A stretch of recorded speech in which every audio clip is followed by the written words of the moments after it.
Buenas tardes, bienvenidas, bienvenidos. Muchas gracias por acompañarnos.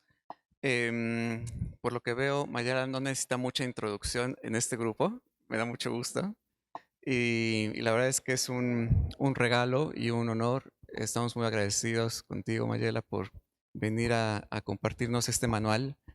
A pesar de que no necesita una introducción muy grande, para quien no la conozca, las principales líneas de investigación de Mayela son las artes decorativas, la cultura material, el arte de los virreinatos hispanoamericanos, estudios de género, representaciones e imaginarios.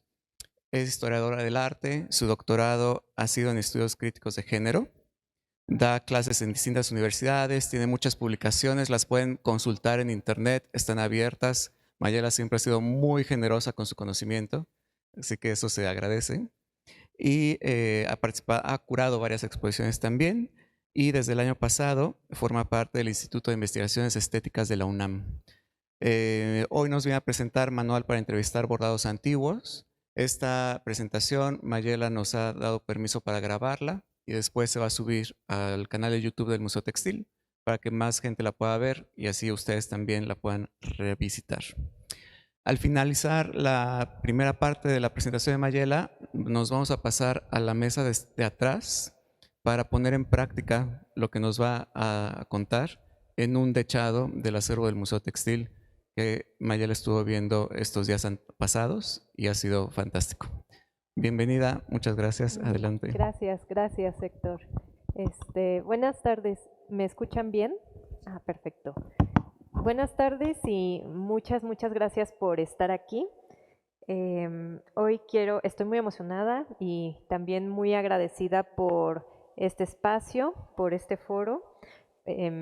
Por supuesto, quiero agradecer el apoyo, em, la generosidad, la calidez del Museo Textil, pues de quienes me han recibido ya desde hace muchos años, Héctor, Eva, ya tenemos 12 años de andar hablando de Chados. Y bueno, Salvador, bueno, ha sido una generosidad tremenda. Mis compañeras del Instituto de Investigaciones Estéticas, gracias por todo. Aquí a San Pablo por todo lo que están haciendo posible y bueno, por supuesto a cada uno de ustedes por estar aquí. Espero que esta plática, presentación sea detonadora de ideas, de preguntas y pues útil en el sentido que ustedes estén pensando, imaginando. Bueno, pues esta exposición, esta presentación tiene como eje de reflexión la exposición que actualmente se encuentra en el Museo Textil, que una de ellas, que se llama Labores, un arte difícil y estimable. Esa parte difícil y estimable es como le llamaban a ciertas prácticas textiles de aguja, de manos, ¿no? De pasamanería, que se hacían con un nivel de profesionalismo y de competencia muy intenso en el siglo XIX, a principios del siglo XX, pero que tienen que ver con cosas que se hicieron antes y que se siguen haciendo ahora. La exposición que se presenta en el museo atiende el acervo de un espacio muy interesante que es el Museo Vizcaínas. Es el colegio de niñas más viejo que existe en México, se fundó en el siglo XVIII, sigue siendo colegio, ahora tanto para niñas como para niños. Ya no dan clases de textiles, ya no dan clases de bordado, lo cual yo pienso que es una lástima, pero sí tienen el acervo y a partir de este estudio y reflexión del acervo es que se presenta esa exposición también en diálogo con espejeos, ¿no? De obras, estandartes, prácticas que tienen que ver específicamente con la tradición,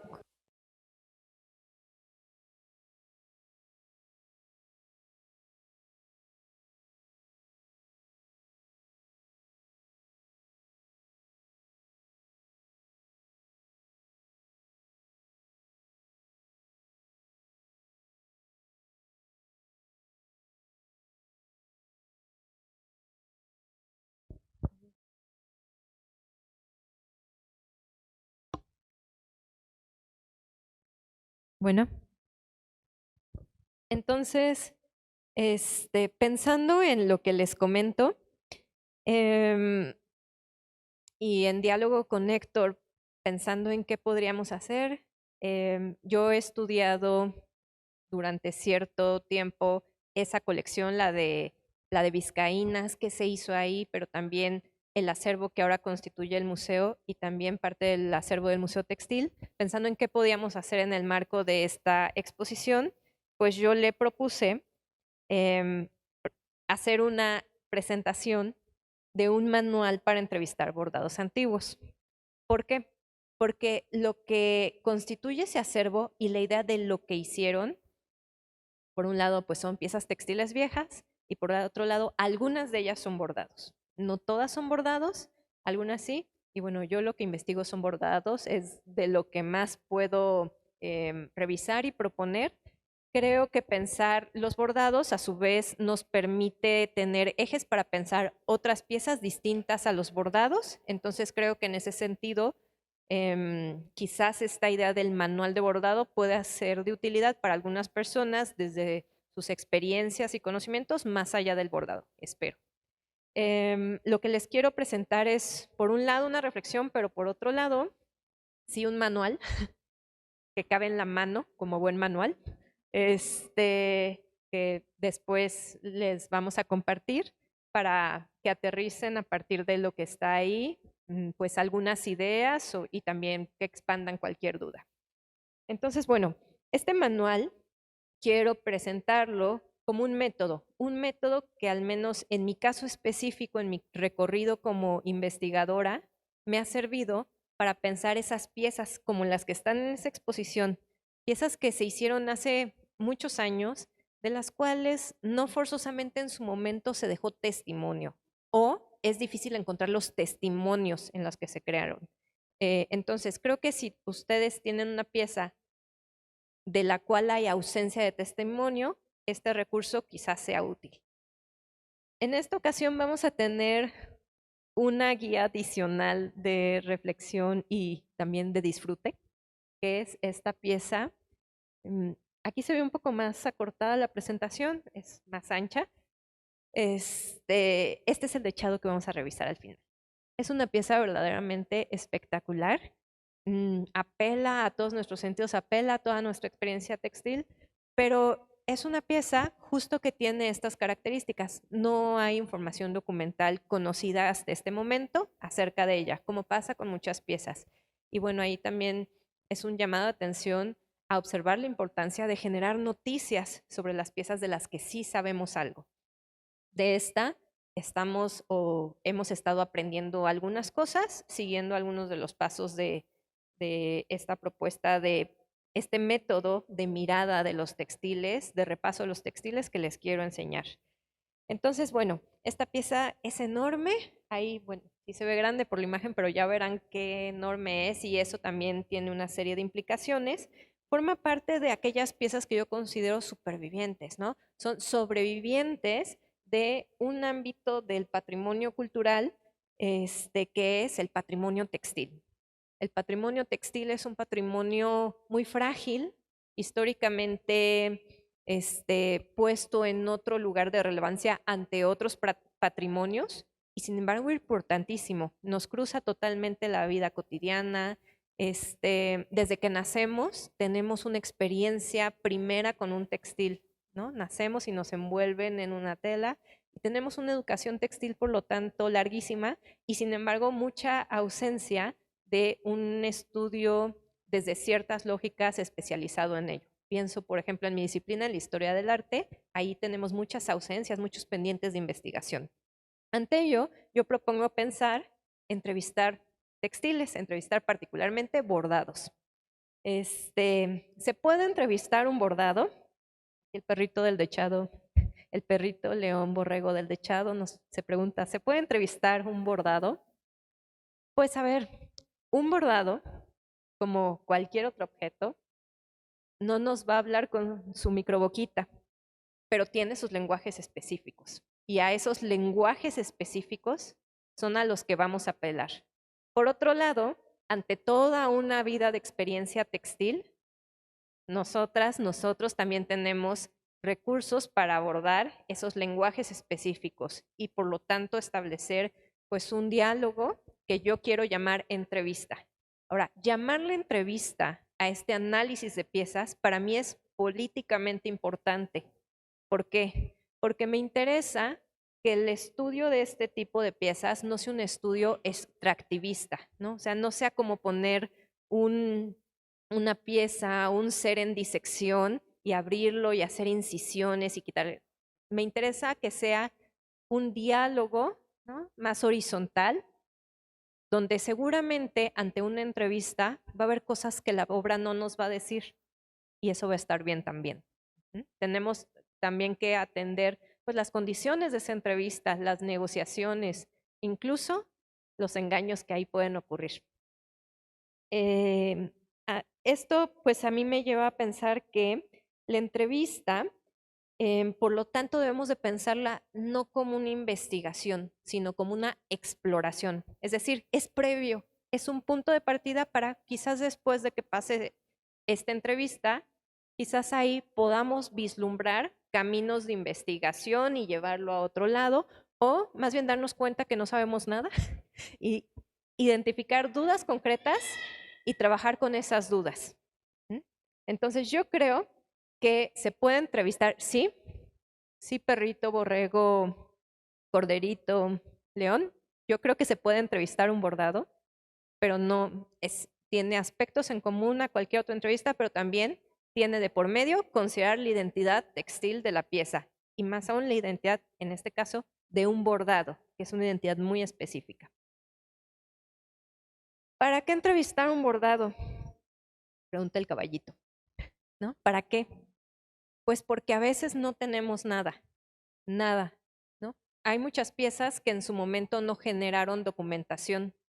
¿Por qué? Porque los bordados a veces están muy presentes en lo cotidiano y a veces lo cotidiano pasa muy rápido o quizás pasa apresuradamente ante cosas más urgentes y esa cotidianidad a veces lo hace un viejo conocido, de lo cual no se genera, por lo tanto, cierta memoria. Yo sueño a veces con encontrar, no me ha pasado así, pero sueño con encontrar un diario de una bordadora del siglo XVIII, del siglo XIX, que diga, me desperté y saqué los hilos que me regaló no sé quién, y las agujas que conseguí no sé dónde, y que me diga todos sus detalles. Hoy no he encontrado nada de eso. Le platicaba a una amiga que me puse a revisar las cuentas aquí en el archivo del Colegio de Niñas y yo pensaba que ahí iba a encontrar noticias sobre los bordados que hacían aquí en Oaxaca, en el Colegio de Niñas, a mediados del siglo XIX. Pues más bien encontré cuentas sobre las compras de mezcal que hacía el Colegio de Niñas, ¿no? Entonces, así es. Me encantaría que existieran muchas noticias, pero muchas veces no hay. Por otro lado, ¿qué sí hay? Hay producción académica. Hoy en día sí hay investigaciones, sí hay libros publicados sobre bordado, pero a mí me parece que no siempre miran tanto la pieza. Es decir, por un lado parece estar la investigación, los documentos, pero a mí me parece que sería bueno también hacer este puente hacia las piezas. Entonces yo creo que dedicarle un momento, una pausa, mirar las piezas y después rebotar con esas investigaciones es importante. Por eso yo creo que es importante entrevistar un bordado, porque creo necesario hacer esos puentes para ir ordenando lo que sí hay e ir dándole un lugar y forma al patrimonio textil. La otra cosa es que yo creo, y esta es una invitación abierta, que el patrimonio textil es gigante, ¿no?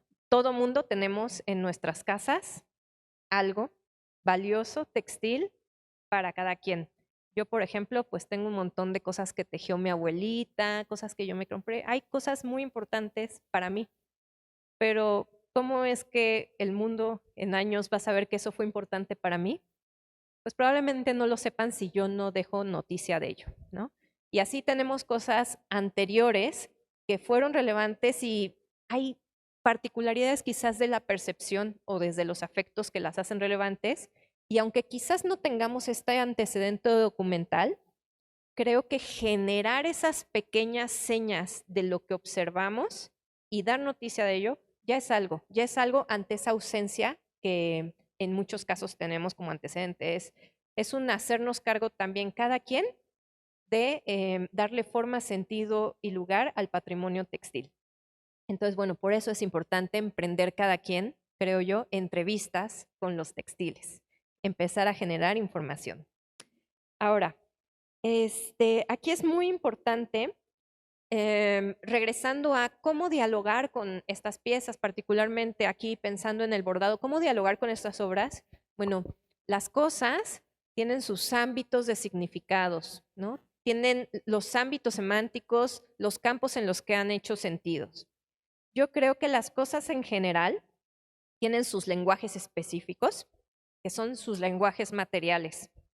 Por ejemplo, algo metálico y pesado va a tener un lenguaje que nos va a llevar a utilizarlo, a tratarlo distinto que algo que sea muy suavecito y muy pachoncito. O algo de vidrio va a ser distinto el trato que le demos a partir de la lectura que hagamos de ello a algo que sea de cera, por ejemplo. Entonces, esos materiales ya nos comunican cosas sobre esas piezas, cómo tenemos que abordarlas, cómo las tratamos, y también nos hacen pensar, tienen implícito y pensamos cosas sobre sus técnicas, instrumentos que formaron parte de su creación, ¿no? Ahí hay cosas implícitas que es importante observar que ya las sabemos. Por ejemplo, cuando estamos viendo una escultura de metal, no pensamos que en su elaboración estuvo presente un hilo de lana, ¿no? Más bien pensamos en otros instrumentos, porque un hilo de lana es propio de la elaboración de otras cosas que no son una escultura de metal. Entonces, hay que observar eso, esos lenguajes. Por otro lado, también cada vez que vemos un artefacto, sabemos, ahí está implícito en nuestro pensamiento, solo tenemos que cacharlo, que ahí observamos que hubo un acontecimiento de creación. Es decir, damos por sentado, pero sí lo sabemos, hubo personas implicadas, que eso se creó en un momento específico, tal vez no sepamos cuál, pero sabemos que en algún momento se tuvo que haber creado y también en un lugar. ¿Ah? Eso es importante observarlo y no forzosamente darlo por sentado, quizás más bien preguntárnoslo, ¿no? O sea, ya que lo cachamos, preguntárnoslo. O tal vez sí expresarlo, ¿no? Si tenemos claro que eso lo hizo mi tía Chata, pues anotar, y esto lo hizo mi tía Chata, ¿no? Como hacer presentes esas noticias, esas certezas. Algunos investigadores, un investigador que se llama Igor Kopitov, que lo leemos mucho en Historia del Arte, habla de las biografías culturales de las cosas y dice, pues sí, se podría escribir toda la biografía de una cosa. Entonces eso es muy interesante porque si hacemos una entrevista a una cosa y por otro lado tenemos como supuesto que las cosas tienen sus biografías, pues tal vez podemos pensar que algo de esa biografía podemos aprender. Eso nos podría hablar de esa vida que tuvo, ¿no? Cuándo nació, qué accidentes le ocurrieron, tiene hermanas, tiene hermanos, tiene primos, amigos, ¿qué pasa con esa cosa? ¿Cómo se usó? ¿Cómo ese uso explica su daño? ¿Quién la quiso? ¿Quién lo odió? Eso tiene que ver con la biografía de las cosas y eso nos habla también de las relaciones, muchas relaciones, así como cada quien tenemos diversas relaciones. Las cosas tienen relaciones que nos hablan de sistemas. Entonces, repasar ese sistema, ¿no? ¿A qué pudo haber pertenecido en relación con ese momento? Articular esas constelaciones, ¿no? Como las constelaciones familiares, pero de cosas.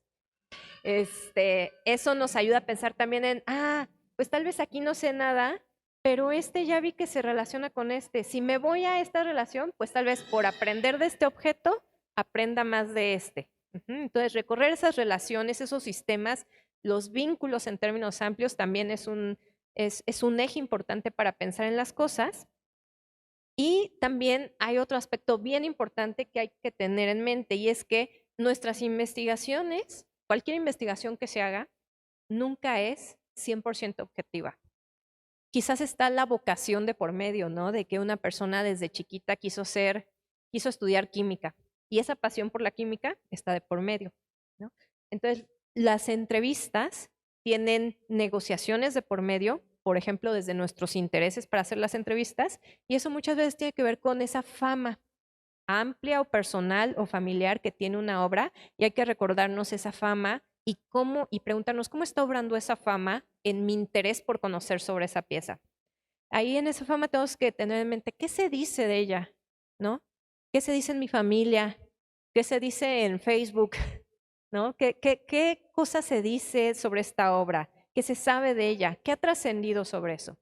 Y entonces, ya que tenemos eso muy bien mapeado, hay que tener en claro que partimos siempre ante una entrevista de un lugar nada objetivo, sino más bien lleno de todos estos antecedentes que inevitablemente van a estar ahí, pero tenerlos en cuenta creo que es importante para observar que aquella información que obtengamos, pues así mismo va a ser contingente, va a estar nutrida de todo esto, y eso nos habla de que la entrevista también nos tiene a nosotros en el discurso. Entonces, bueno, sería importante que en cualquier entrevista que la hagan pongan: la hizo Mayela Flores Enríquez, que le gustaban mucho los bordados y los investigaba porque quería saber de los bordados virreinales. O lo que ustedes ahí vean que están negociando esta línea de intereses en el caso de cada uno de ustedes.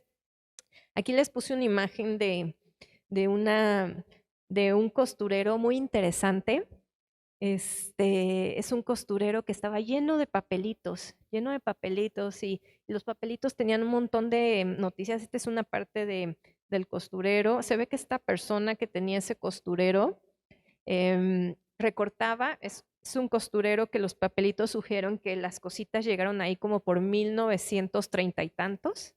Y la persona que tenía ese costurero recortaba muestras para bordado del periódico de esa época y coleccionaba muchas. Es muy interesante eso.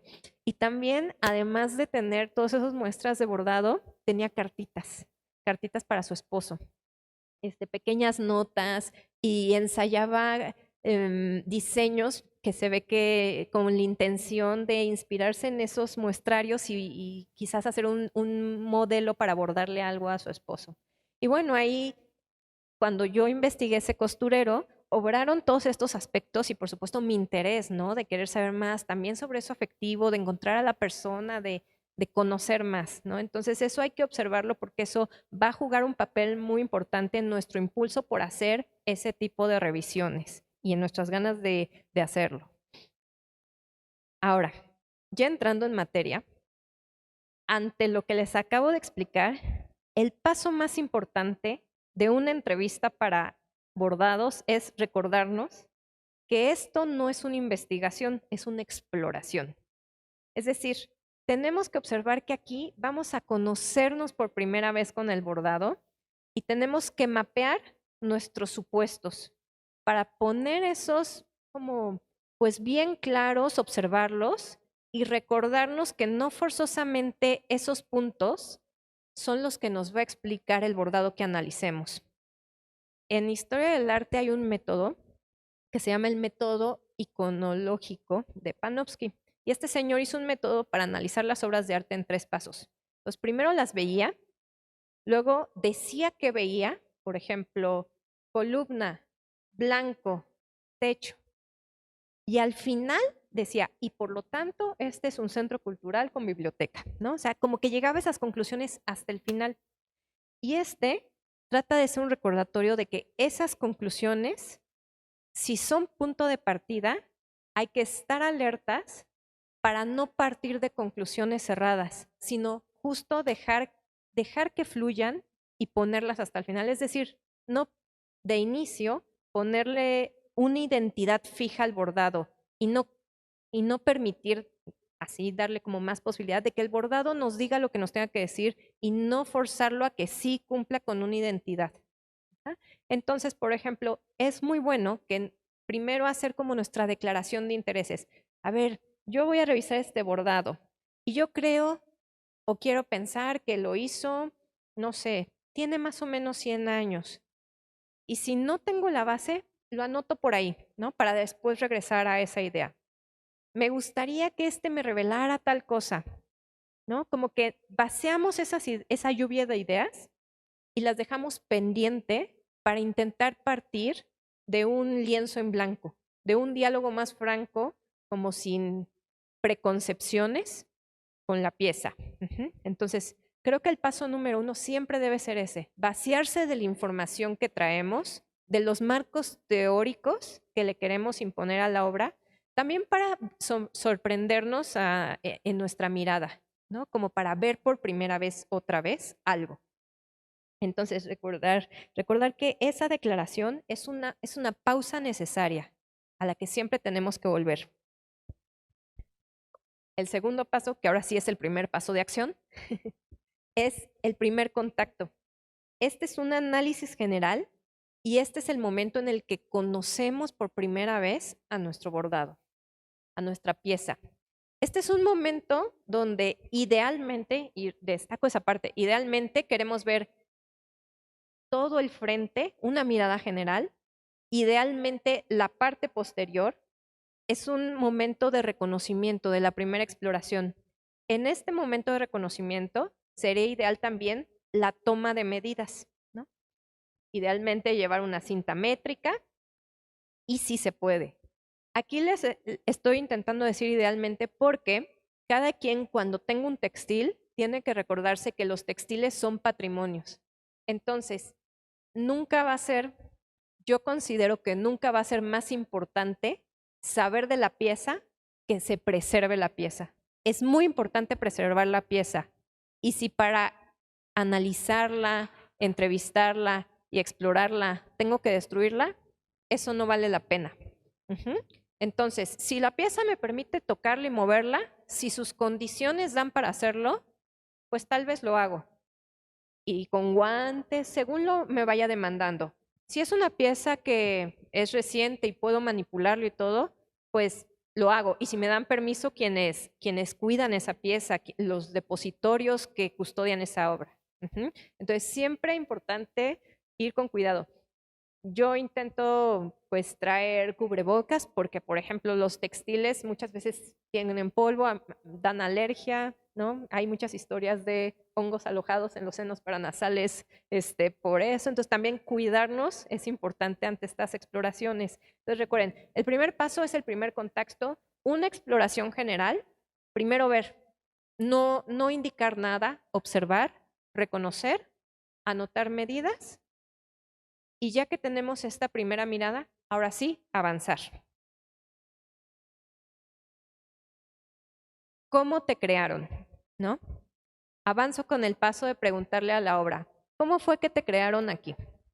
Entonces, ese es un análisis que estaba haciendo de un dechado y lo que tenía que hacer ahí era verificar u observar para comprender cuáles eran sus lógicas materiales, ¿no? Si tiene hoyitos, ahí estaba preguntándome, ¿esos hoyitos significa que le quitaron hilos o no? Entonces, observar sus lógicas me va a llevar a poner atención en lo que la pieza me sugiere que le ponga atención. En cómo te crearon, la pregunta nos lleva a pensar en materiales y en instrumentos. Aquí siempre, y bueno, una entrevista no es un momento de una sola vez, quizás, bueno, por ejemplo, yo a las piezas de este museo, del Museo Textil de Oaxaca, tal vez llevo 12 años haciéndoles entrevistas. Es una entrevista muy larga, una entrevista de 12 años, porque también vamos aprendiendo a través del tiempo, ¿no? Entonces hay que regresar a las entrevistas y mirada material quizás se va a ir nutriendo, ¿no? Voy a aprender cosas y regresar. El bordado tiene una consideración específica y este momento de cómo te crearon es importante para saber si avanzo con una entrevista de bordado o si más bien me tengo que ir a otro lugar. El bordado depende de que hay una aguja con un hilo montado y esa aguja atraviese el textil y el objetivo sea marcar ese textil u ornamentar ese textil, poner algún diseño en ese textil. No es costura, porque la costura también depende de un hilo montado en una aguja, pero no tiene principalmente la intención del ornato.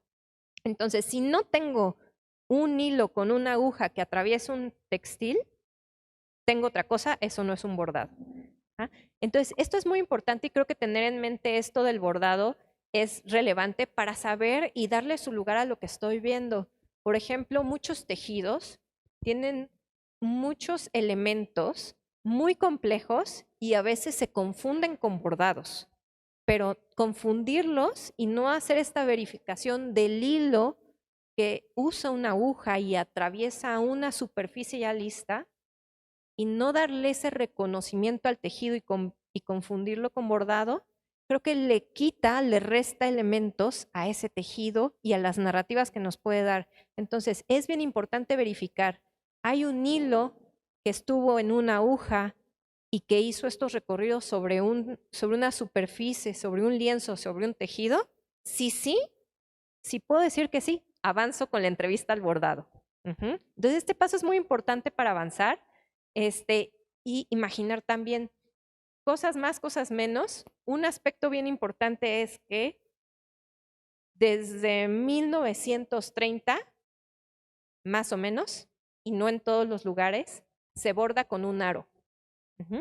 Un aro, le ponen a un aro un lienzo y con eso bordan. Bueno, eso es 1930 en adelante y no en todos los lugares. Antes no. Antes se bordó con otras cosas, no con el aro. El aro es una tecnología muy nueva. Entonces eso también es importante. Ir un poco imaginando y preguntarle, ¿te bordaron con un aro? Sí, no. ¿Cómo sé yo? ¿Cómo puedo verificar? Tal vez ahí voy a ir dejando pendientes, voy a empezar a dejar pendientes. Esto lo tengo que verificar después, a ver si se bordó con aro o no, o con qué. ¿Cómo se bordaron? ¿Qué agujas habrán usado? ¿Es delgadito ese hilo? ¿Es súper delgado tal vez? Yo tengo una aguja que dé para ese hilo tan delgado, se me resbalaría el hilo con mis agujotas. Entonces ir pensando eso, pues aquí hay materiales muy específicos, ¿no? Entonces, ¿cómo lo hicieron? ¿Sí es bordado? ¿No es bordado? Y avanzar ahí con los materiales. ¿Cuáles son las particularidades de la obra? Las obras, según los hilos que utilizaron, según las telas que utilizaron, pues van a ser más o menos resistentes, van a tener ciertos efectos de textura, van a tener ciertos colores y eso también tiene que ver con las técnicas. Idealmente, cuando revisamos una pieza, intentemos hacer una lista de estos elementos. ¿Qué puede pasar? Que no sepamos cómo se llaman esos elementos. No importa, ustedes descríbanlo.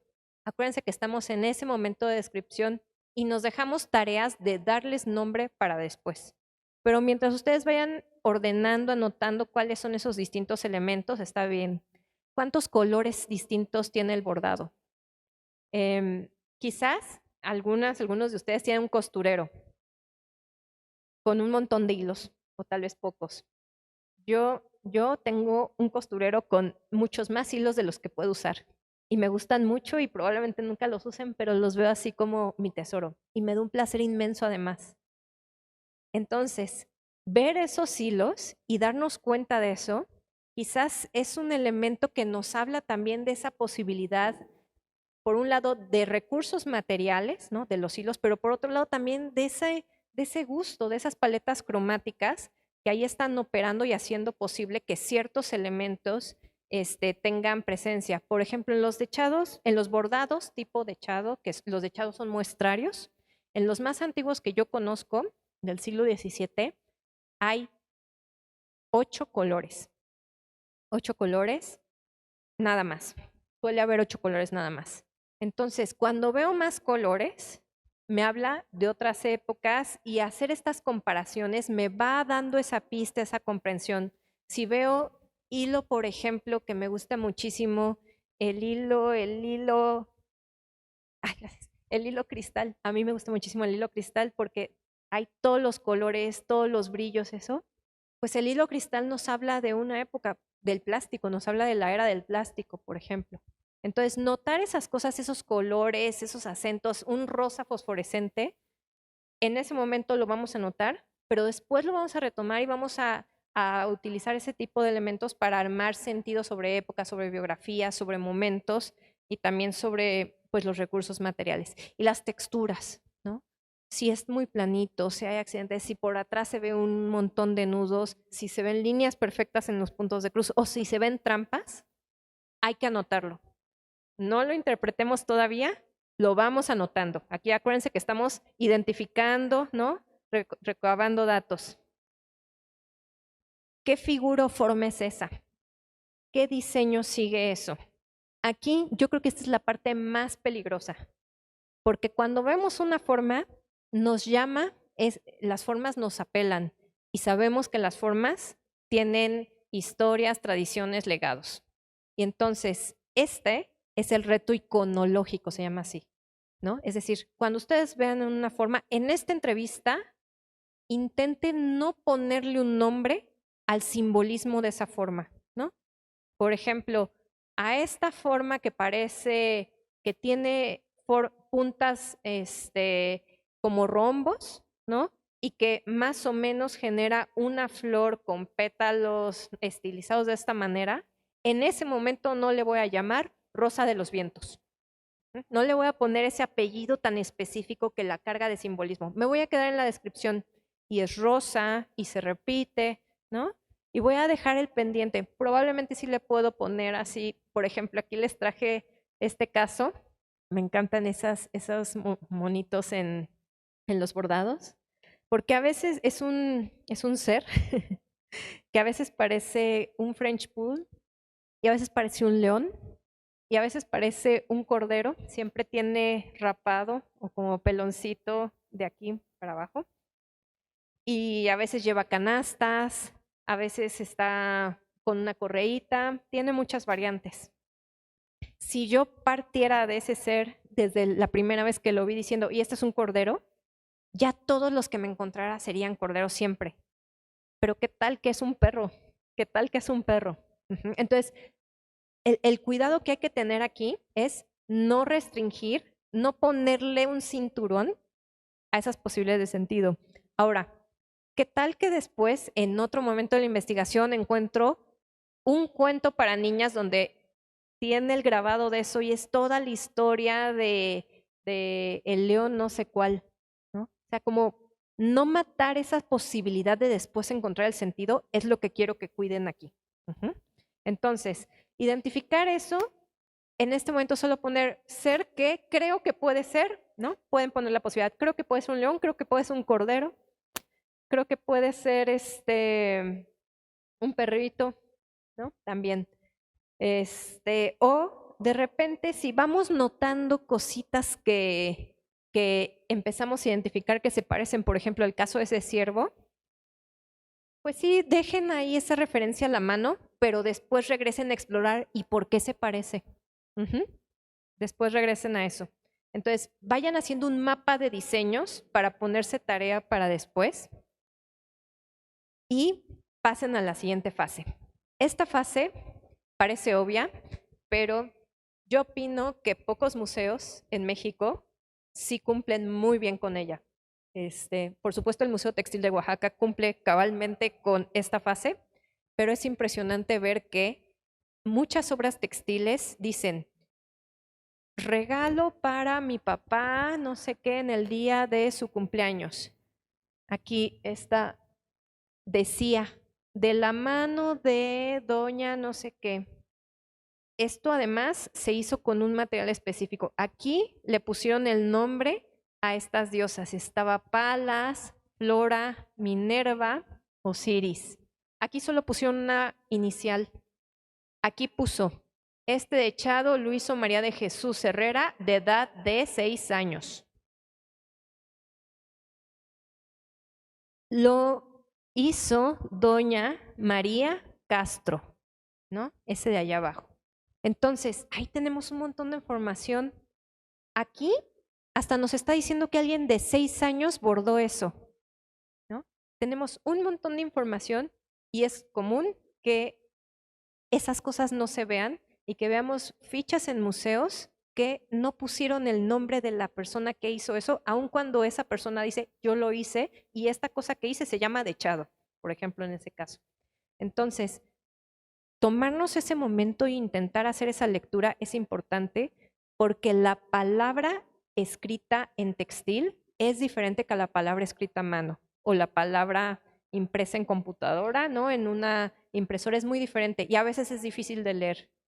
Pero es muy importante hacer todo lo posible por leerla porque esa palabra tuvo una intención específica. Puntada a puntada se creó una palabra con muchísimo esfuerzo para que alguien la leyera y supiera algo. y es un acto como, pues sí, de justicia, sí leer y sí reconocer en la medida de nuestras posibilidades qué decía ahí. Y anotarlo con los errores, con la ortografía, con lo que sea que lo escribió, transcribir eso. Entonces, eso es muy importante y también pensar en esos materiales. Por ejemplo, les decía, veíamos el otro día aquí en el acervo del Museo Textil que aquí hay una leyenda bordada con cabellos, ¿no? Y hay que pensar que eso también importa mucho.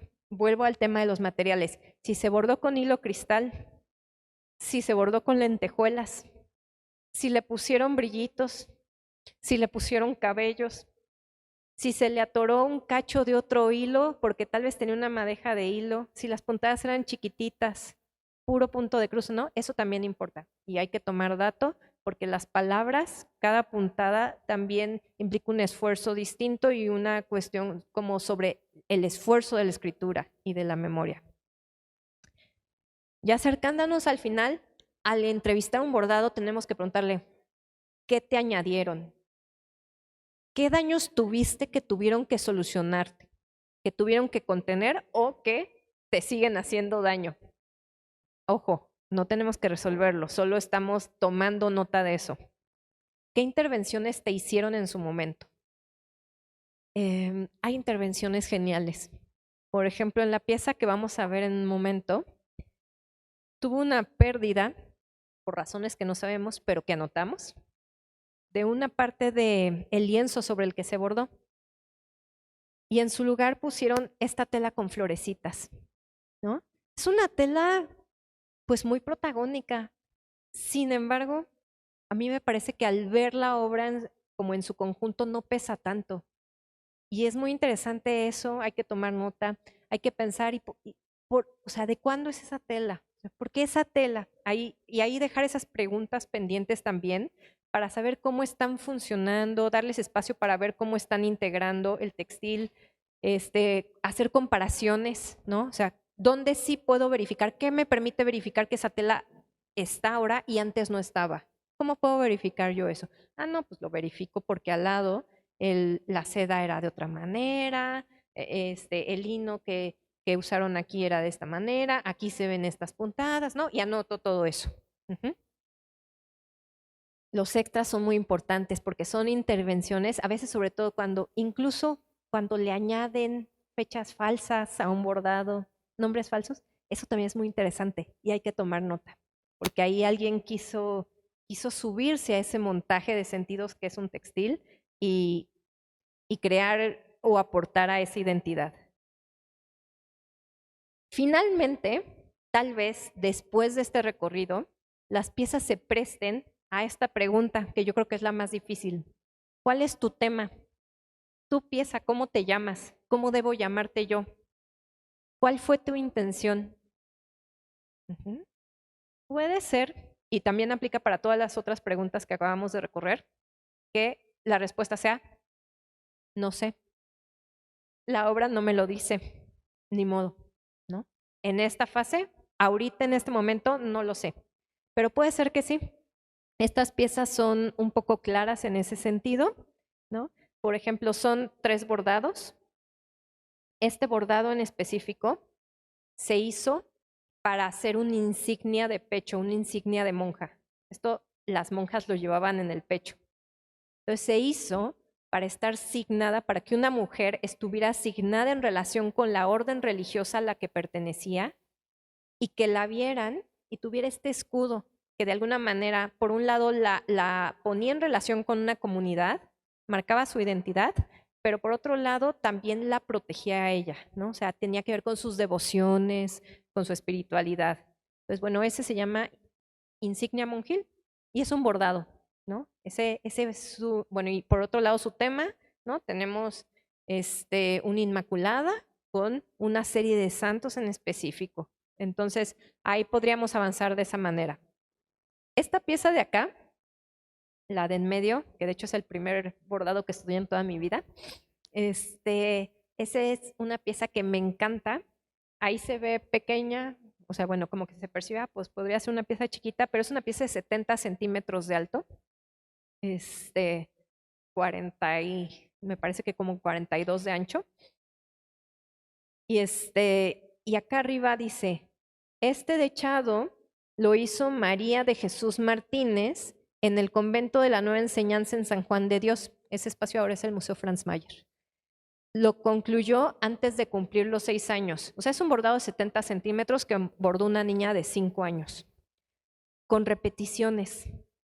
Esos eran los cuadros, las obras de fin de curso de los colegios de los conventos, ¿no? Tenía una intención, por un lado, de perfeccionar una habilidad y por otro lado, de mostrar esa perfección, de lucir la perfección de esa niña que dominaba así el bordado de seda sobre lino para 1835, ¿no? Entonces, su intención específica fue muy pedagógica, fue muy didáctica, ¿no? Fue dedicada también a una instrucción de la mano, a que alguien supiera, así como yo puedo escribir mi nombre con los ojos cerrados, ¿no? A que alguien tuviera ese dominio de su mano, ¿no? En este caso, con una aguja y con unos hilos muy específicos, ¿no? De seda floja, ese tipo. Y bueno, este es un pañuelo que a mi querida directora Concepción Quirós Pérez. Era la directora de un colegio de niñas en Jalapa. Y bueno, pues sí, a mi querida directora, aquí nos habla del espacio institucional, pero también de una relación afectiva. Si ahí no le hacemos caso a esa relación afectiva y que eso se bordó para hacer un presente, un regalo a la directora, y además fue un pañuelo y que el pañuelo tiene funciones, usos y espacios y relaciones específicas con el cuerpo, pues nos estamos perdiendo de la mitad de la pieza. Pero tal vez no sabemos que Concepción Pérez fue directora en Jalapa y entonces no podemos buscar cosas. Entonces nos quedamos con lo que sí sabemos. Entonces, llegar a decir identidades específicas es un deseo, pero si no lo sabemos, lo dejamos como pendiente. Lo dejamos como un pendiente y más bien nos lo ponemos de tarea para volver a nuestros datos, ¿no? Ya que avancé en toda esta investigación, entonces, a ver, ya que tengo todas estas anotaciones, voy a ser franca en lo que vi y voy a verificar qué sí puedo, qué sí se sostiene, qué más bien es algo que me gustaría, qué más bien es mi declaración previa que normó todas estas miradas. Ah, pues todo, pues me regreso otra vez, ¿no? Y vuelvo a preguntarlo todo e intento no partir de conclusiones. Partan de hipótesis, partan de preguntas, partan de la posibilidad de que la obra les diga cosas. Y si tengo un dato, por ejemplo, Concepción Pérez, ¿será que la puedo buscar en internet? Pues sigo esos datos, es el momento, al final es el momento de seguir esas pistas, de intentar ver, ¿hay una pieza que se le parece a mi obra? Pues me voy a dar la tarea de ver dónde podría haber piezas que se parecen. ¿Se parece? Las técnicas, los materiales, este recorrido que ya hice me permite asegurar que sí se parece o no, o solo quiero que se parezca. Entonces ahí hay que ser, es duro, pero hay que ser muy francos, muy francas para sí observar y no sobreinterpretar las piezas. Quizás este análisis, que como se dan cuenta, pues no nos resuelve todo, más bien nos deja muchas tareas. Quizás este análisis pueda ayudarnos a hacer esto, que es un elemento, pues parece fácil, parece obligatorio, porque es lo que vemos en los museos, es la cédula de pie de objeto, pues quizás nos permita llenar esa cédula de pie de objeto. Y no se crean que es poca cosa. Llenarla ya es mucho, porque justo el patrimonio textil más bien ha estado colgado sin ninguna cédula y dejado a la interpretación.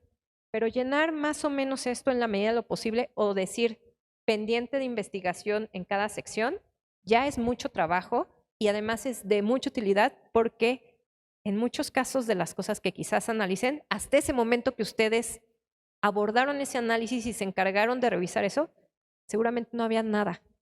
Y ya hay un punto de partida al que ustedes aportaron y eso es muy, muy valioso.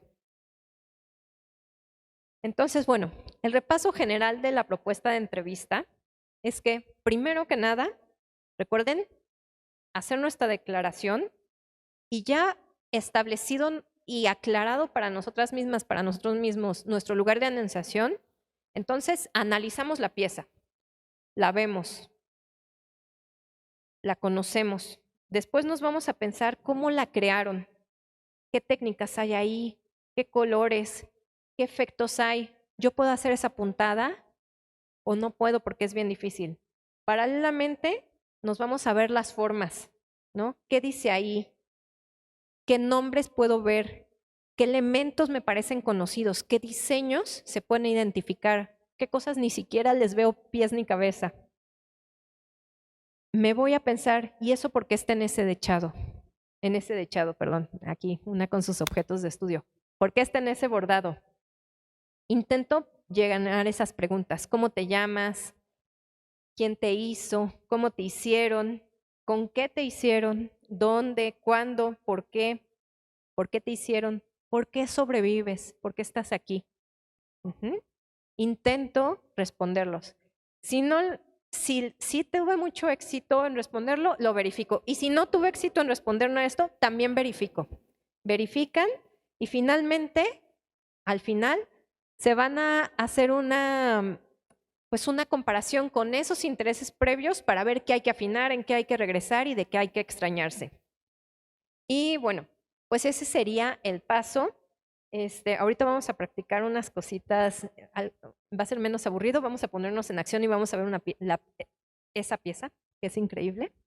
Y ya para cerrar esta parte y antes de dar paso a cualquier duda o comentario, pues les comento que les preparé un manual, un recordatorio para que esté en sus manos y si sea manual, pero además que sea un pequeño proyecto de manualidad personal, porque van a tener que armarlo.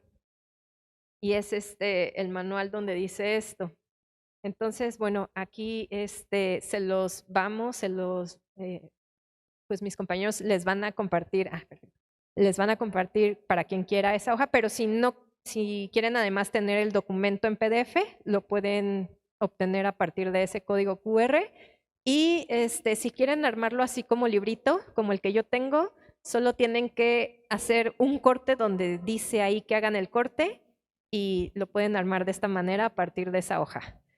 Y bueno, pues esa es la propuesta para pensar cómo aproximarnos al patrimonio textil.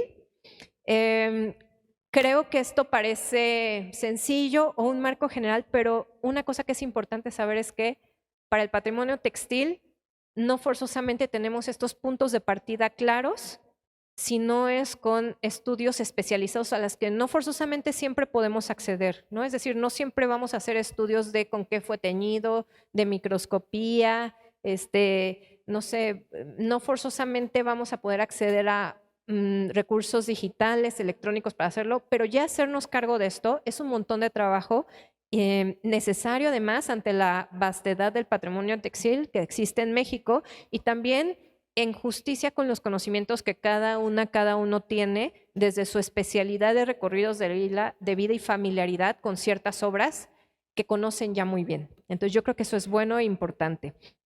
Y bueno, ¿alguna pregunta o comentario antes de que pasemos a la siguiente fase?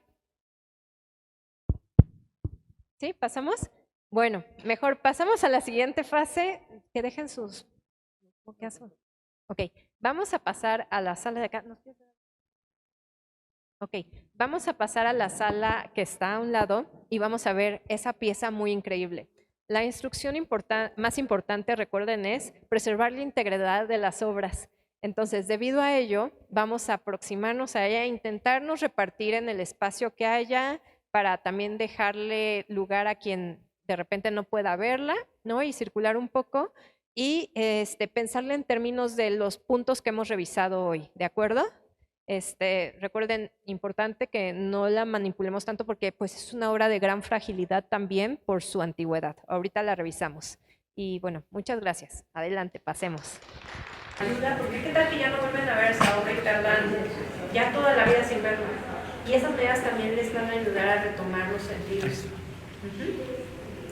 Después, si tienen su entonces, acuérdense, declaración previa de intereses. Antes que nada, ¿no? Entonces yo digo, no, imagínense que encuentras estas son las que hicieron las monjas en el siglo siglo XVIII, declaración previa de intereses mayores. Eso tal vez no son las cosas que hicieron las monjas del siglo XVIII. Tal vez puede ser, pero primero es toda la investigación, ¿no? Como que vamos a dejar eso, ver la pieza, ¿no? El primer contacto, ver la pieza. Si pueden ver la obra por detrás, la ven, pero si no pueden, no la ven y se quedan con el frente, lo que les permita la obra. Si se fijan en este caso, fíjense cómo tiene algunas como secciones rotas, como cortadas en el contorno, también acá. Entonces, moverla, manipularla, cada movimiento la daña. Entonces, si la obra de planos va a dañar, es lo más importante, preservar la obra. Pues va a ser por el frente. Después, ¿cómo te crearon? ¿No? ¿Cómo te crearon? Bueno, pues para empezar, tuvieron que conseguirse hilos de colores, tuvieron que conseguirse hilos blancos y más importante, tuvieron que saber utilizar los hilos de colores y los hilos blancos, ¿no? Pues ahí hay un conocimiento muy específico. Es bueno medirse contra una misma, contra uno mismo. ¿Yo sé hacer eso? Sí, no. Si no, bien difícil. Sí, bueno, pues tal vez eso, o sea, como que implica ir imaginando los pasos, tal vez las agujas. Aquí les adelanto, y si hiciéramos una observación más detallada, que la seda que se usó acá, en los documentos antiguos se llamaba seda floja, es decir, no está entorchadita, no está torcida, sino es así como la manijita de pelitos. Y entonces, por ejemplo, esa, pues es difícil conseguir, o sea, no la crearon yendo a la parisina. Para empezar, seda en la parisina y luego seda. Entonces, ahí como que hay que ir marcando, seda, y es una seda que es difícil conseguir. Aquí ya nos empieza a poner lógicas de, aquí hay un esfuerzo del material, ¿no? Hay un esfuerzo del material fuerte. Y la otra cosa es, esos dibujos, vean qué bonitos les quedaron. Con los dibujos la pregunta es, ¿ella sabía dibujar? Y fíjense, aquí ya me estoy revelando yo, estoy diciendo ella, ¿no? Declaración de intereses. ¿Esta persona sabía dibujar o cómo lo hizo para hacer esos dibujos, para seleccionar ese color, ¿no? Entonces, dejar esa pregunta ya anotada. Quizá, y por ejemplo, aquí sería muy bueno contar los colores de la seda y decir, ¿compró esos colores para estos dibujos o ya tenía esos colores y después con eso se utilizó, ¿no? Tal vez no lo vas a ver, pero bueno, eso nos pone como a un foco. Hay motivos religiosos que en este momento tal vez no puedo decir su nombre, pero si los voy notando, simplemente los voy señalando. ¿Cuáles son sus particularidades? Esta, como casi ninguna otra pieza, además tiene estos relieves, ¿no? O sea, como esos pachucitos en un formato más bien plano que llama la atención. Tiene un orden muy específico, se ve como una sección rectangular, luego otra sección rectangular. Tiene texturas deliberadas. La persona que hizo esto, fíjense cómo le importaba ese brillo, ese destello de la seda. Le importaba también estas texturas, estos detalles tan minuciosos y pequeños de blanco sobre blanco. Le importaba también, ahora ya perdió, el brillo de la plata. En este caso, lo que vemos en negro, ¿no? Estos metálicos negros, hay que pensar que es plata que se oxidó y se hizo negra, o dorado también que se está oxidando. Entonces, anotar que tuvo lentejuelas, anotar que tuvo los metálicos es importante también. Las formas y los diseños que siguen, ¿no? Los notamos y quizás en estos casos yo diría que la comparación es muy buena. Por ejemplo, aquí tenemos una pieza con muchas flores y con muchos pájaros. Y decir, a ver, esta flor le quedó tan bonita como esta flor. Y pues decir, no, la verdad, esta está colorida. Y aquí como que el dibujo está distinto. Entonces ahí nos habla, no podemos notar aquí, hay distintos procesos para crear la imagen, ¿no? Y eso quizás no será de los patrones que usó, que eran distintos, o de su dibujo, ¿no? De que uno tenía patrones y otro tuvo dibujos. ¿Cómo sigue esa forma? Y también en el textil, una parte importante es el supuesto del patrón, ¿no? Puede ser que hubo y puede ser que lo encontremos, pero pensar que tal vez algo copió, también los textiles se prestan para que las personas le copien ese dibujo. Entonces, esa idea que nos hace pensar que tal vez por ahí hay una pieza prima o amiga es muy valiosa para ir avanzando e ir notando pendientes, ¿no? Que vamos a abordar después, no en esta fase de reconocimiento. ¿Qué dice? ¿Con qué? ¿Para qué escribió eso? Gracias, ya iba a decir F. Esta es una J y esta es una M, ¿no?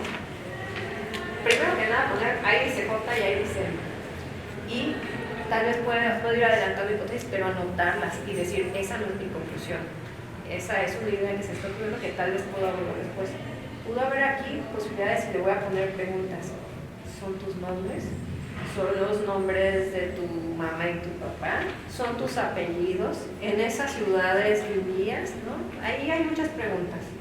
Anoten esa lluvia de ideas, pero no la tomen nunca esas ideas como conclusiones, hasta que quizás encuentren el documento donde la abordadora les explica todo. Pero si no lo encuentran, pues quizás se van a quedar como en esas ideas que van a haber que señalarles. Los extras. ¿Qué se te añadió? ¿Qué daños tuviste? ¿Qué intervenciones te hicieron?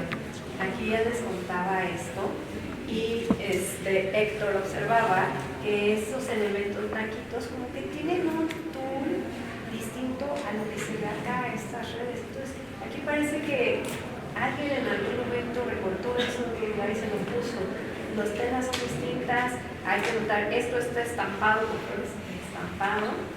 Aquí no tenemos telas estampadas, miren la época de esos estampados. Entonces, notar esas cuestiones es importante. En el caso de esta pieza en específico, adicionalmente, todo alrededor, si se fijan, tiene un gris.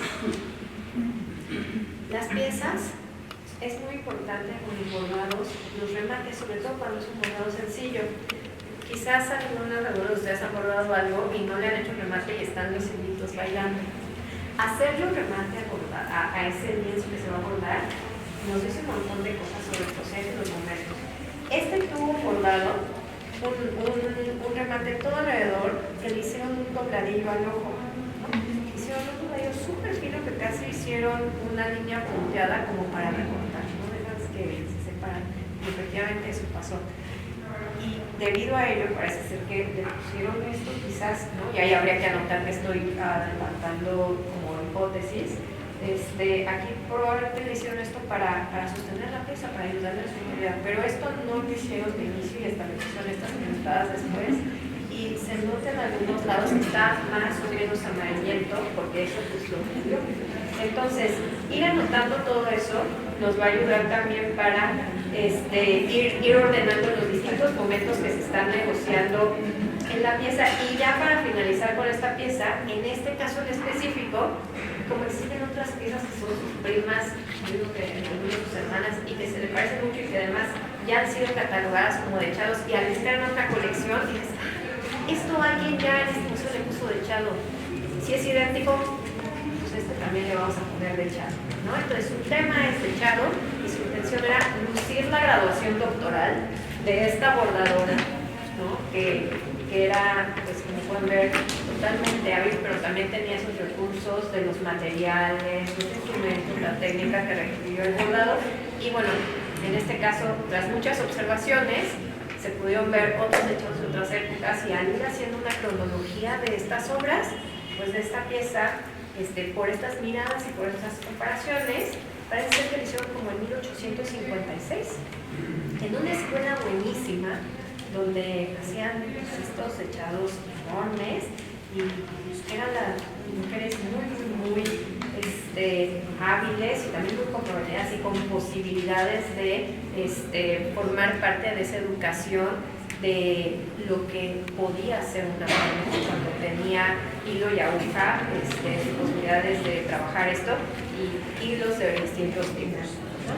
Entonces, bueno, finalmente a esto, como intentamos hacer, o como voy a intentar hacer, es hacer una ficha técnica para el museo y regalar y pues, ¿no? Generar sentidos sobre esto para que se integre ese archivo de las obras, ¿no? Y para que haya un dato sobre ellas, ¿no? Ante esos no datos que tenemos en los patrimonios textiles.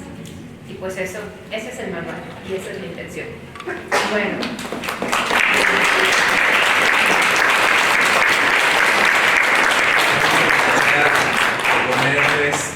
Seguramente hay preguntas y comentarios. comentarios, hacerlas mientras se puede circular un poco para que quienes han quedado más lejos puedan acercarse y ver, etcétera, etcétera.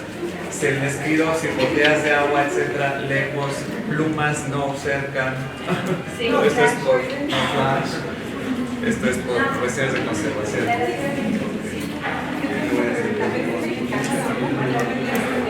¿Mariela? No, pero Parece que sí. de ahí viene que Yo trabajo en la cita, pero por ahí empieza con una ley.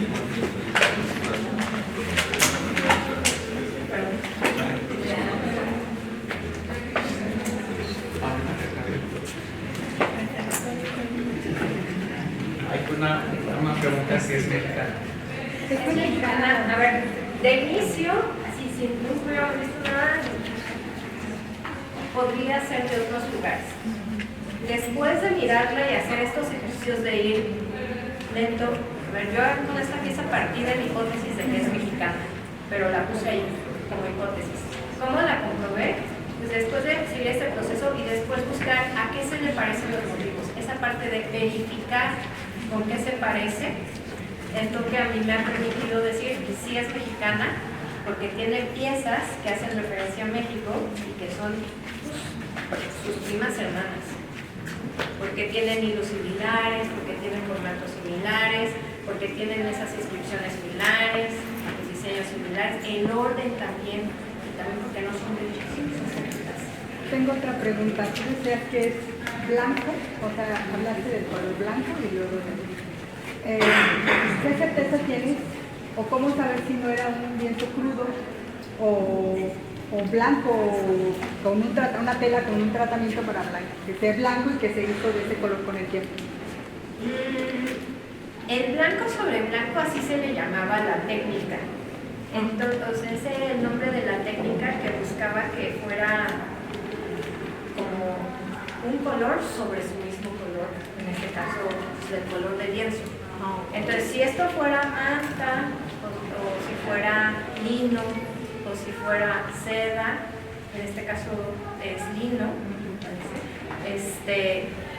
en sus colores y aún ante sus deterioros, si el hilo que se le aplica busca ser como de ese color del soporte, es blanco sobre blanco.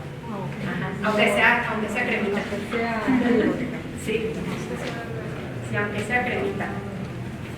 Una cosa muy útil es que en la exposición que está presentada en el museo, en el siglo XIX, y de ahí nos podemos agarrar, era muy importante, siguió siendo en el siglo XX, pero en el siglo XIX generaron muchas publicaciones de cómo debían de ser los métodos de educación para, sobre todo niñas, en las escuelas para niñas.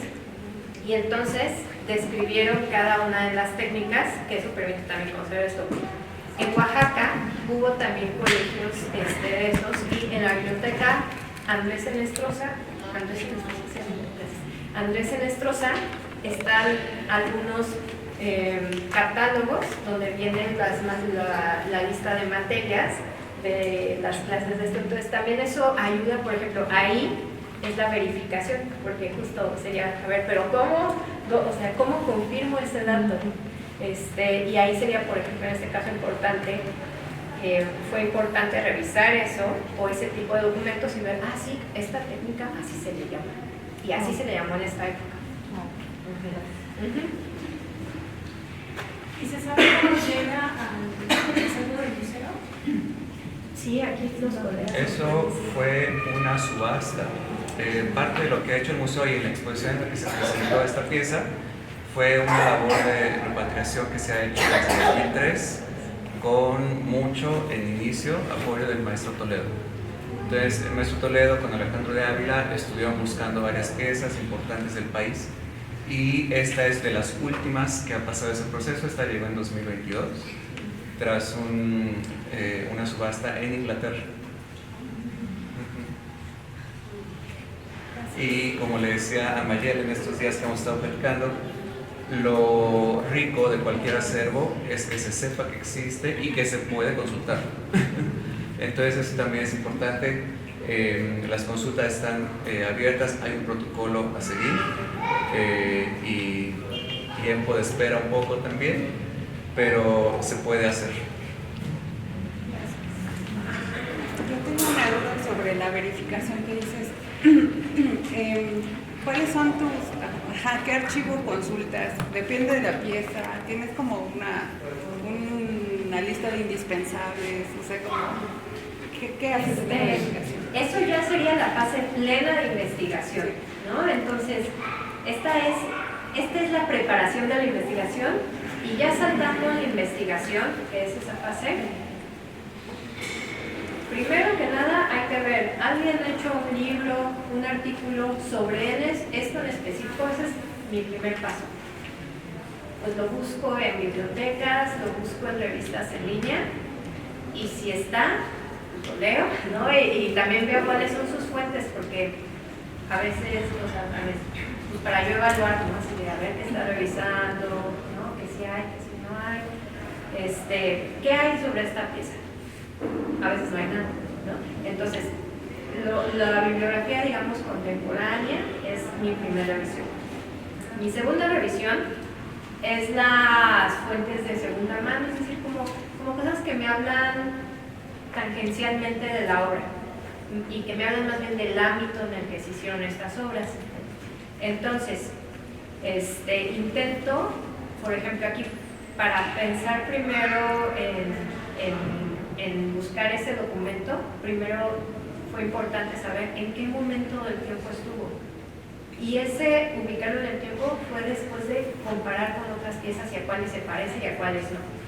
Pero ya que más o menos estás así de, esto no es siglo XX, es siglo XIX, o esto es 1990, ¿no? Cuando tengas una clave de cualquier fecha, pues entonces te vas al lugar donde tiene documentos de esas fechas, ¿no? Sea la biblioteca que sea. Yo tengo una trampa, y es que yo estudio cosas que hicieron mujeres, ¿no? Ese es como mi recorte de investigación. Entonces, yo ya sé que tengo que buscar en acervos que tienen que ver con historias de las mujeres en México. Entonces, mis acervos más importantes son los que tenían que ver con colegios de niñas. Vizcaínas es uno de esos. O archivos que por alguna razón tuvieron cosas de colegios de niñas de esas épocas. En la biblioteca Andrés Nestrosa hay, pero también en esta hay mucho de colegios de niñas de ciertas épocas. Y por ejemplo, esta pieza, acuérdense eso que les dije de los colores de las piezas virreinales, tiene muchísimos colores. Esta no es virreinal, esta no es una pieza colonial, pero a su vez tiene técnicas que la alejan mucho del siglo XX. Esta es una pieza del siglo XIX, de mediados del siglo XIX. Entonces, si yo me pongo a buscar cosas sobre el siglo XX, me va a alejar mucho. Ahí, por ejemplo, revisar aquí las cosas de colegios de niñas me ayudaron mucho para hacer esa verificación, para este caso. Pero necesito como que tener una pista, sacar una pista del tiempo y de ahí irme a los acervos específicos. Por ejemplo, si tenemos ya ubicada la pieza, por ejemplo, si sabemos que esta pieza se produjo dentro del colegio de Vizcaínas, por ejemplo, podemos ir al inventario o a los archivos, a los inventarios de ese lugar para poder comprobar, digamos, si esos archivos nos pueden dar alguna pista sobre esa producción. Pues puedes ir con tu deseo de hacerlo, pero te puede pasar como a mí, que eso hice acá y lo que encontré era como el colegio compraba un montón de mezcal y no encontré nada más. Y eso es bonito, a ver, pues no es lo que quería encontrar. Pero mira lo que me encontré. Pero eso me enseña también cosas sobre la presencia del bordado y las cosas importantes de la vida en otros periodos. No encontrar eso, porque nos va a pasar muchas veces, no encuentras nada. Que no encuentres información de bordado también es encontrar información de bordado. Encuentras que no fue tan importante. Y a veces eso a mí me es doloroso, pero tengo que saber leer ese dato también y comprender, bueno, ¿y por qué no lo fue? Vamos a hacer esa pregunta.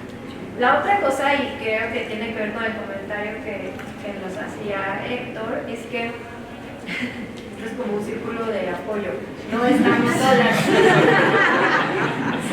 Sí, porque hay instituciones muy especializadas, como por ejemplo el Museo Textil de Oaxaca, que son repositorios importantísimos, y hay instituciones de investigación o, no sé, personas que son especialistas en esto, como la pieza, por ejemplo, yo haría que muchas veces he consultado con ella cosas sobre técnicas, porque ella es experta en unas técnicas que se hacían en el siglo XIX. Entonces, estas redes de personas que pueden ayudarme a resonar en estas dudas son muy importantes, porque también esa es una manera de verificar, que vaya yo con mis ideas y por ahí no es, o por ahí sí es. Claro, por eso es importante esta detección de todos estos elementos, ¿no? En este caso, como decías, no, esta gama de colores no se corresponde con el siglo XVII, el siglo XVI. Entonces, también tendríamos que volver a recurrir a la multidisciplinariedad para poder ubicar, porque pues, no sabemos todo sobre la pieza, sobre las materias primas. Excelente, sí. Entonces, por eso es importante dejar esos pendientes anotados, porque tal vez en ese momento no los van a resolver ustedes, pero tal vez así de, mi amiga bordadora profesional sí lo sabe, con el mismo texto van a tener todo. Entonces, y algo importante a eso, y que creo que es un cambio generacional, que espero que continúe en ese sentido, abrir los resultados de las investigaciones, compartir los resultados de las investigaciones, compartir los saberes, y eso es algo que yo decía al inicio cuando presentaba a Mariela. Sus publicaciones están en línea, ¿no? ¿Cuántas investigaciones especializadas te cuesta? Y te cuesta $40 leer lo que hicieron, ¿no? Entonces, creo que si queremos aprender, también tenemos que dar, ¿no? Porque si no, no sirve. Y se ha abordado en todo el mundo, ¿no? O sea, históricamente en cualquier rincón del planeta pudo haberse hecho una pieza así. sí, pero todos los lugares tienen su forma. Es como, pues el bordado es un lenguaje, y pensemos que en todos los lugares del mundo también hablamos con la palabra, pero todas las palabras son diferentes, más en Mérida, aquí, en Elta, ¿no? Entonces, también, o sea, es importante saber que por todos lados podríamos encontrar prácticas de bordado, pero no todas las prácticas de bordado de todos lados son iguales. Y esas particularidades, a veces accidentes, a veces circunstancias, también es muy importante notarlo, porque justo eso es lo que nos permite empezar a contar.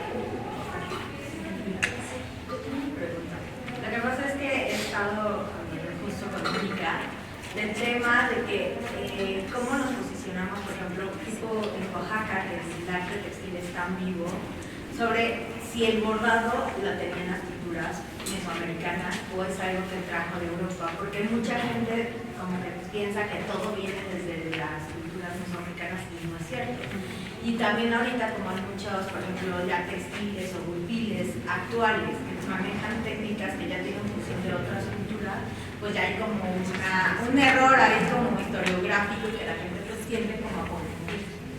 Yo creo que lo útil de esto es que me gusta mucho mi manual, porque para mí es un recordatorio que una cosa es la pieza y otra cosa son los marcos teóricos o de significado que le imponemos a las piezas, y que la pieza sí nos puede dar ciertos datos, pero no nos puede dar otros o no nos permite verificar otros. Y si no nos permite verificar otros, esos datos no pueden trascender sin previa verificación. Entonces, esos referentes no son puntos de partida, sino que deben verificarse, así como otras cosas. Entonces, así ir acomodando, ¿no? Creo que es importante partir de lo que sí hay. Sí. Pero, por ejemplo, tú como investigadora has encontrado cuál es tu opinión de que se ha habido bordado antes. Yo creo que puede ser que haya habido, pero la otra cosa que creo es que el bordado siempre ha seguido llegando y también siempre ha seguido saliendo. Entonces, para mí es como pues interesante ver estas noticias de presencia. No me interesa tanto llegar a un origen porque pues eso a mí en lo personal no me resuelve las dudas, no me resuelve estas piezas que existen, no, más bien me interesa saber cómo llegó a esa obra. Entonces yo me acojo al contexto histórico que estoy estudiando. Gracias.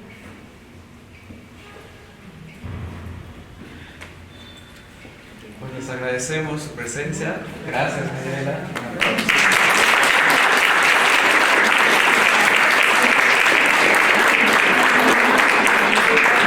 Tal vez decir que cualquier cosa estoy a sus órdenes también a través del Museo Textil de Oaxaca y del Instituto de Investigaciones Estéticas. Gracias.